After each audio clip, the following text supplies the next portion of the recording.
자, 폭스바겐이 굉장히 오랫동안 준비한 전기차가 드디어 우리나라에 공식적으로 출시가 됐습니다. 폭스바겐의 전기차 브랜드라고 할 수 있는 ID 패밀리의 두 번째 모델이고요. 우리나라에는 첫 번째 모델이자 폭스바겐 기준에서도 폭스바겐이 수출되고 있는 나라에서는 첫 번째로 출시가 된 모델입니다. 바로 폭스바겐의 ID SUV ID4입니다.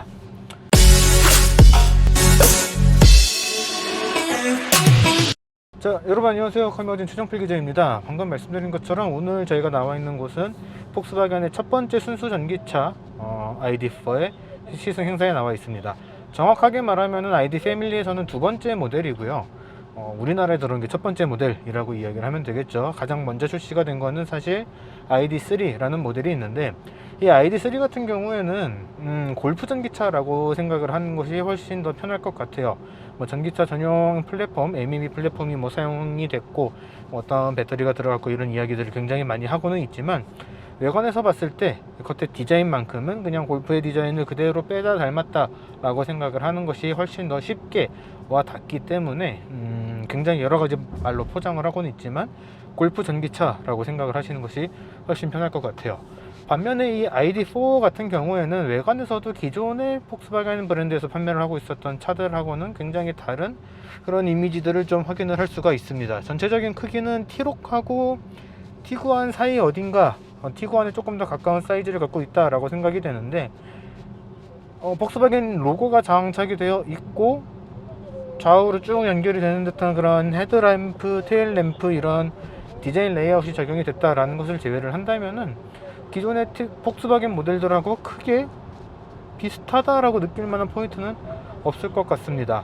거기다가 폭스바겐 쪽의 이야기에서는 바람이 빚은 듯한 그런 디자인이 적용이 되어 있다라고 이야기를 하는데, 사실 좀 너무 간 것 같아요. 바람이 빚었다라고 하면은 사실 바람머리처럼 굉장히 엉망진창의 디자인이 나오기 쉬운데 그런 디자인은 아닌 것 같고, 몇 가지 디자인이 약간 좀 섞여 있는 듯한 그런 느낌들이 좀 들기도 합니다.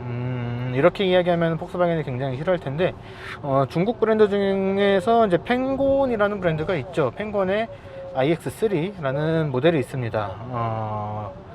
마침 그 모델도 폭스바겐의 티구안을 굉장히 닮은 듯한 그런 디자인을 갖고 있어서 폭스바겐이 굉장히 싫어했던 그런 디자인을 갖고 있는 SUV 모델인데, 그 모델하고 굉장히 비슷한 그런 이미지를 갖고 있어요. 다르게 이야기를 하면은 기존의 폭스바겐 모델들과 디자인이 닮은 부분은 전혀 없다라고도 이야기를 할 수가 있지만, 또 라인 디자인의 흐름 자체는 비슷하게 가지고 갔다라고도 이야기를 할 수 있을 것 같습니다. 앞쪽 같은 경우에는 거의 웬만한 전기차들이 가지고 가고 있는 그런 레이아웃을 그대로 적용을 한 것 같아요. 허니콤 스타일 벌집 모양의 이제 그릴은 막혀 있지만 구멍이 조금 아래쪽으로 뚫려 있어서 배터리의 냉각을 도와준다거나 디자인적으로 조금 막혀 있는 듯한 그런 디자인들을 가지고 갔고요. 뒤쪽 같은 경우에는 솔직히 이야기를 하면은 마찬가지로 같은 그룹의 모델이라서 크게 의미가 없을 것 같기는 한데, 카이엔의 느낌이 약간 좀 납니다. 물론 좌우 테일램프가 클리어 파츠로 그냥 쭉 연결이 되어 있어서 그런 느낌이 드는 거는 아닐 것 같고요. 전체적인 이제 옆 팬더 형상과 테일램프의 형상, 그리고 차 고어의 이런 느낌들까지 다 합쳐지면서 그런 느낌들이 좀 난다라고 생각이 듭니다. 폭스바겐에서 굉장히 좀 자신있게 이야기를 또 했던 포인트 중에서 하나는 IQ 라이트, 테일램프의 디자인이 굉장히 예쁘게 되어 있다라는 그런 이야기였는데, 사실 테일램프 안에 있는 디자인들을 굉장히 여러가지 면이 합쳐져 있는 듯한 그런 형태로 적용을 하는 것들도 많이 사용을 하는 기법이기는 하거든요. 그런데 사실 지금 제 눈에 보이는 걸로는 누더기를 여러 장 쭉 연달아서 붙여놓은 듯한 그런 느낌이에요. 그래서 세련되어 보이는 이미지를 만들려고 굉장히 노력을 많이 하기는 했지만 역효과가 난 것 같다. 누더기가 이어붙은 그런 느낌이 난다 라고 좀 생각이 됩니다. 디자인적인 측면에서는 워낙 호불호가 많이 갈릴 수 있는 부분이기 때문에 참고로만 듣고 계시면 될 것 같아요. 실내 같은 경우에는 8세대 골프의 이미지하고 BMW i3의 느낌이 조금 섞여 있다라는 생각이 듭니다. 특히 이 계기판 쪽이 더 BMW i3의 느낌이 많이 난다 라고 이야기를 할 수 있을 것 같은데, 5.3인치 디스플레이하고 이제 그 오른쪽에 기어 레버, 기어 시프터가 장착이 되어 있는 형태로 장착이 되어 있어요.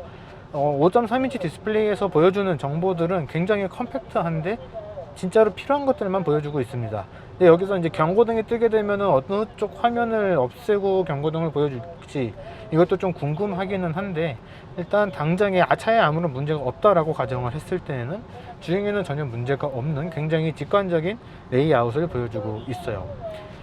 인포테인먼트 디스플레이하고 이제 아래쪽에 있는 조작부 같은 경우에는 사실 골프 8세대 때도 지적을 했던 내용인데 전부 다 터치입니다. 심지어 비상등마저도 터치 방식으로 적용이 되어 있어요. 이렇게 터치 방식으로만 다 들어가 있게 되면은 조작을 했을 때 내가 제대로 눌렀나 라는 것들에 대한 확신이 안 생기기 때문에 다시 한번 시선을 돌릴 수밖에 없거든요.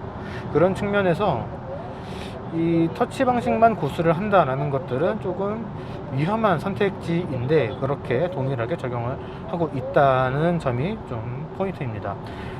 이게 마이너스적인 포인트인데 이게 창문을 조작을 하는 쪽에도 동일하게 적용이 되어 있거든요. 창문은 총 4개가 달려 있는데 창문을 열고 닫는 버튼은 2개밖에 없어요. 운전석 쪽, 조수석 쪽. 뒤쪽의 창문을 열고 닫기 위해서는 리어라는 버튼을 터치 방식으로 눌러서 한 번 더 버튼을 조작을 해줘야 되는 그런 형태로 되어 있습니다. 창문 하나 열고 닫고 하는데 조작 방법이 한 번에서 2번으로 늘어났죠. 이런 게 하나하나가 늘어갈수록 사실 사용성은 떨어진다라고 이야기할 수가 있는데 그런 사용성 측면에서는 사실 굉장히 불편한 쪽에 해당을 한다라고 생각이 됩니다. 파워트레인과 관련된 측면에서는 차에 적용되어 있는 플랫폼이 MEB 플랫폼이라고 하는 전기차 전용 플랫폼이 장착이 되어 있고, 우리나라들은 이 ID4가 ID4 프로라는 모델이죠. 연식이 변경이 된 다음에 출시가 된 최상위 트림 ID4 프로라고 이야기할 수가 있는데, 전기 모터는 뒷바퀴 쪽 리어 엑셀 바로 앞에 장착이 되어 있습니다. 그리고 배터리 같은 경우에는 보통은 플랫폼하고 같은 레벨에 배치가 되거나 플랫폼 위에 올려두는 형태로 배터리를 배치를 하는데 플랫폼 아래에 장착이 되어 있어요. 이 구성도 굉장히 좀 특이한 부분인데, 일단 배터리 전체 용량은 82kW 배터리 용량을 가지고 있습니다. 리튬이온 배터리가 장착이 되어 있고요. 그렇게 해서 발휘를 하는 성능은 150kW 마력으로 환산하면은 약 한 204마력 정도 될 겁니다. 204마력에다가 최대 토크는 약 한 36kg/m를 발휘를 하는 그런 성능을 보여주고 있습니다. 가장 많이 비교가 됐던 게 볼트 EUV 아니면은 현대 아이오닉 5하고 굉장히 많이 비교를 하셨던 것 같은데, 아이오닉 5하고 비교를 한다고 하면은 선택 품목의 차이에서는 조금 다르겠지만 동일한 상품으로 구성을 했을 때는 이 차가 훨씬 더 합리적이긴 해요. 훨씬 더 저렴합니다. 하지만 발휘하는 성능이나 실내 공간이나 트렁크의 공간 활용까지 고려를 했을 때는 아이오닉 5를 선택을 하지 않을 이유도 없다라고 생각이 듭니다. 트렁크 공간 이야기를 했으니까 같이 말씀을 드리면은 2열을 펼친 상태에서 기본 형태의 트렁크 용량은 약 한 570리터 정도 되고요. 2열을 폴딩을 하게 되면 1500리터 정도의 공간을 확보를 할 수가 있게 되는데, 사실 비슷한 급의 SUV들과 비교를 하면은 특출난 공간이라고는 이야기를 못합니다. 보통 2열까지 폴딩을 했을 때 1400에서 1600리터 정도 되는 트렁크 공간을 사용을 할 수가 있기 때문에 1500 중반대 정도 나오는 이 트렁크 공간은 특출난 장점이라고 이야기하기는 조금 애매한 부분이 있는 거죠. 제조사에서 이걸 굉장히 강조를 하던데 그렇게까지 강조를 할 만한 포인트는 아니라고 생각이 됩니다. 가속 성능 같은 경우에도 아이오닉5가 225마력을 발휘를 하거든요. 출력 측면에서도 약간 좀 떨어지는 편에 해당을 하고, 토크 같은 경우에도 아이오닉5가 조금 더 높을 거예요. 배터리 용량만 이게 조금 더 높다 정도인데, 그런 배터리 용량을 가지고 있음에도 불구하고 우리나라에서 인증받은 복합 주행거리는 405km입니다. 도심에서만 주행을 한다고 했을 때 427km 정도, 고속도로에서는 380 정도 되는 주행거리를 인증을 받았던 것으로 기억을 하고 있어요. 겨울철이 되면은 400km를 못 갈 수 있다라는 의미가 되기도 하는 건데, 큰 배터리, 훨씬 더 큰 용량의 배터리를 탑재를 하고 있고, 원래 예정보다 1년 가까이 늦어졌다라는 것을 감안을 한다라고 한다면은 지금 바로 계약을 넣어서 지금 바로 출고할 수 있다라는 것 외에는 사실 큰 장점은 느끼기가 힘들 것 같다고 생각이 됩니다. 지금 밖에서 들어오는 소리를 차단을 한다거나 그런 MVH 측면에서는 상당히 좀 만족스럽기는 해요.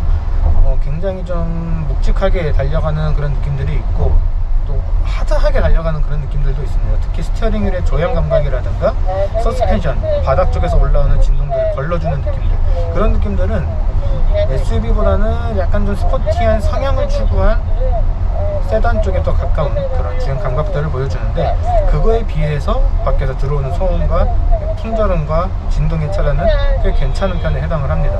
은근히 많이 걸러주고 있기 때문에 방금 이쪽 카메라에 보이셨을 텐데 공사하는 구간을 지나갔거든요. 저의 귀에는 들어갔을 텐데 아마 카메라에는 안 들어갔을 거예요. 그 정도로 상당히 잘 걸러주는 형태의 MVH를 확인할 수가 있었습니다. 그런 측면에서 봤을 때는 아마 그런 댓글 좀 달릴 거라고 생각이 돼요. 그래도 폭스바겐의 기본기는 굉장히 좋은 브랜드이기 때문에 현대차하고 비교 안 했으면 좋겠다. 글쎄요, MVH 측면에서 훨씬 좋다라는 거는 좀 비교를 해볼 필요는 있을 것 같긴 한데, 좋다 정도지 압도적으로 뛰어나다라고는 이야기는 못할 것 같습니다. 그렇기 때문에 MVH 측면 하나 때문에 현대차보다 훨씬 좋은 차다, 아이오닉 5보다 훨씬 좋은 차다 라고 이야기를 하는 거는 약간 좀 무리가 있을 것 같고요.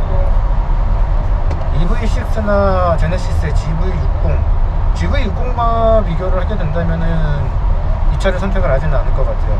EV6하고 비교를 한다라고 한다면은 이 차를 선택을 할 여지는 좀 있을 것 같습니다.